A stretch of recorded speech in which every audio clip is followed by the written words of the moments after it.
When are they gonna drop the cast list? We need to know who's playing who!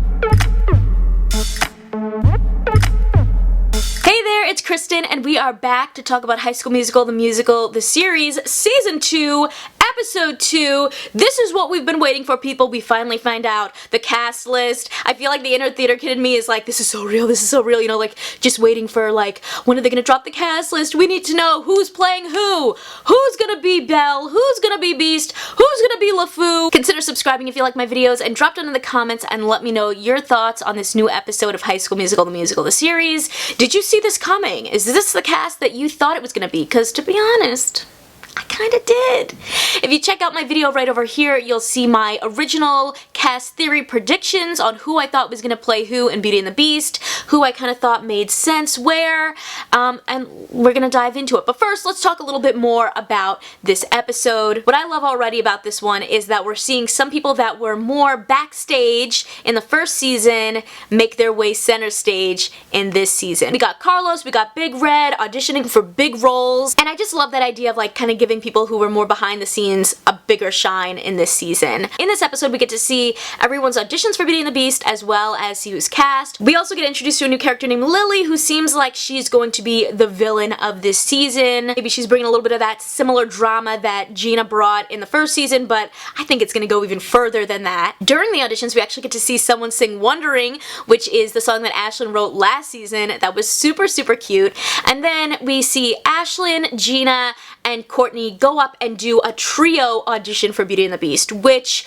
was really fun. I definitely got a lot of Dreamgirls Sparkle vibes, but also completely did not make any sense at all for auditioning for Beauty and the Beast. You know, like, to me, if I saw people audition like that, I would have been like, okay, do you guys want to be like the three silly girls together? The song was also definitely not even in the same genre as Beauty and the Beast, so realistically, if you're a musical theater kid auditioning for something, you kind of want to, I think, stick a little bit closer to at least the genre of the show you're auditioning for. Their audition just did not make sense, but it was a fun song, and we love the girl power representation. We get to see Big Red's audition, which he was a little bit nervous at first, but he really pulls through with his tap dancing skills that we already had gotten a hint of in the first season, so I cannot wait for that. I really want to see them give him some spotlight with that tap dancing. And then Ricky, pulling a classic Troy, kind of comes in a little bit late, not prepared. I feel like that's how Troy was in the original movies as well. He would always be like, alright, I guess I'll show up, and he would be coming in at the last minute. And I think in this episode we're really seeing that as much as Ricky had fun doing a High School Musical, it was really all about kind of getting Nene back then, so even though he made friends and stuff, he wasn't really sure now about doing, first of all, this new musical that's not High School Musical, or part of that franchise, and also doing it without Nene, you know? So I think he kind of realizes, like, you know, these are his friends now, and he wants to kind of be a part of that experience, but it definitely took him a minute to get there. And speaking of Nene, we get to see her at YAC, the Youth Actors Conservatory, and I don't think that things are going exactly how she imagined. You just kind of, I guess, picture this conservatory as a place where you can really be creative and try new things and step outside the box, but they seem to be very rigid in their ideas of how things should be done, and I think Nene's already starting to miss East High and, you know, being with her friends and kind of having that freedom to experiment and try new things. So I'm curious, how long is she gonna last there? Is she gonna make it through? Is she gonna become a new version of herself, or is she gonna leave and kind of go back to East High?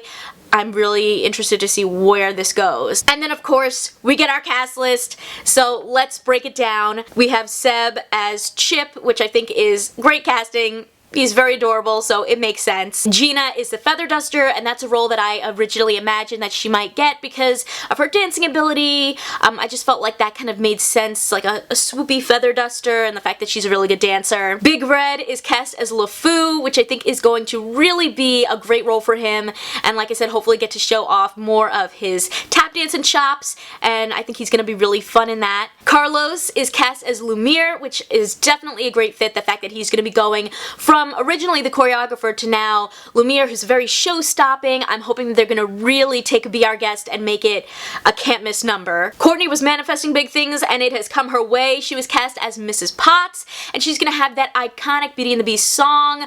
Literally perfect choice. I cannot wait to see her slay it. EJ was cast as Gaston, which I think makes sense. That was a role that I had initially thought would be a good one for him, and I think that he will really knock it out of the park. And finally, our two leading roles, the Beast and Belle. Of course, Ricky landed the role of the Beast, and then Ashlyn takes on the role of Belle, which I'm so excited about. She is someone that I was really hoping would actually get the role, especially if they kind of want to think a little bit outside the box, because I think stereotypically Ashlyn might be cast as like a Mrs. Potts, and that's what she was thinking as well.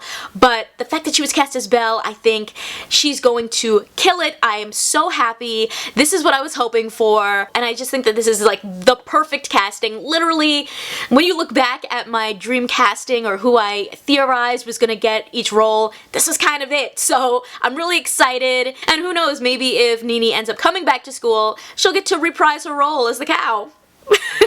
So I want to hear from you guys. What did you think about this casting? Are you excited? Are you ready for them to slay Beauty and the Beast? I cannot wait to hear your thoughts. If you guys like this one, you can check out more of my High School Musical, the Musical, the Series videos right over here, and I will catch you in the next one.